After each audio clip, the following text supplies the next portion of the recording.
छटक के डलवाला नसाली चपक के काहे आके सटत नहीं खूब जरा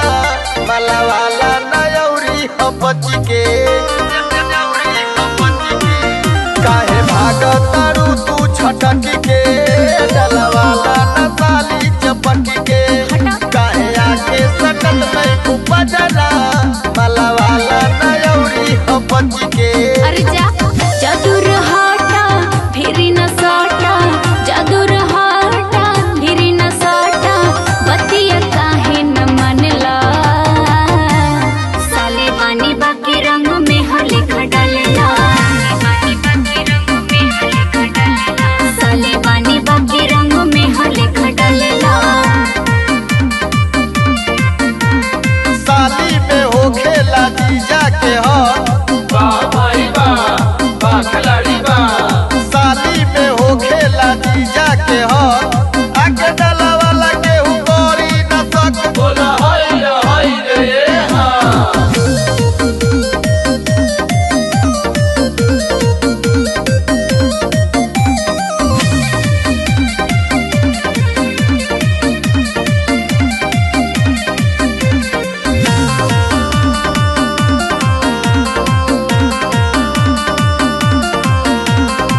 मनवा के सारा पूरा इदाए साली ना जीजा बड़ा तू तो बड़का बवाली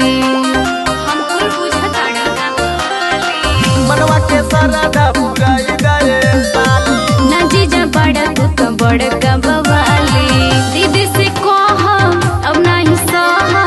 दीदी से कहा अब नहीं सहा बुझता नी जम चाहेला साली बानी बाकी रंग में हले खडलला साली बानी बाकी रंग में हले खडलला तरसत फागुन में मोर पिचकारी तरसत फागुन में मोर पिचकारी तोरे में डाले खाती अइली ससुरारी बोला हाय रे हां साली बानी बाकी रंग में हले खडलला म्यूजिक दीपक उजाला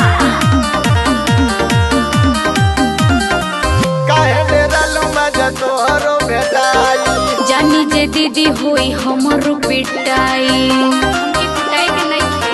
पिटाई काहे डेरालू मजा तोहरो भेटाई जानी जे दीदी होई हमरो पिटाई